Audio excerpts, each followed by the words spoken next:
আজ শনিবার হলো আমাদের গাছি, তার কারণে প্রদীপ জ্বালিয়ে নিতে হয়। তো কাল বিকেলবেলা মা মাটির প্রদীপগুলো বানিয়ে নিয়েছিল। ভোরবেলা ঘুম থেকে উঠে সব ঘরের সামনে প্রদীপ দিতে হয় সেই কারণেই। আর এইদিকে সব রকম পাতা এগুলো বেটে নিতে হয়, সেইগুলো দিয়ে স্নান করতে হয় পরের দিন। তাই মা আগের দিন রাত্রেবেলা সব পাতা বেটে নিচ্ছিল। এই যে শনিবার দিন ভোরবেলা আমরা ঘুম থেকে উঠে গেছি 4:30টার সময়, একদম অন্ধকার। এখানে না খড়ি দিয়ে চারিপাশে ওই মশা মাছি এগুলো তাড়াতে হয়, সেই নিয়মটাই পালন করা হচ্ছিল। আর বাজারেও দেখছি একটা চায়ের দোকান খুলে গেছে এত ভোরবেলায়। আর এইখানে সব বাটা একদম কমপ্লিট, আর প্রদীপ জ্বালিয়ে সেই প্রদীপের শেক নিতে হয়, সেটাই ঘরের মধ্যে রেডি করা হয়ে গেছিল।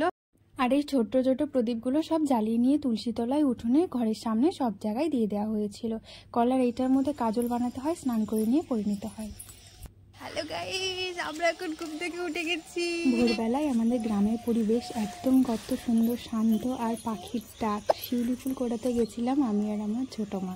কত সুন্দর চারিদিকে শিউলি ফুল পড়ে আছে, সেইগুলো একটু তুলে নিচ্ছিলাম। বেশ ভালো লাগছিল, দারুণ লাগছিল।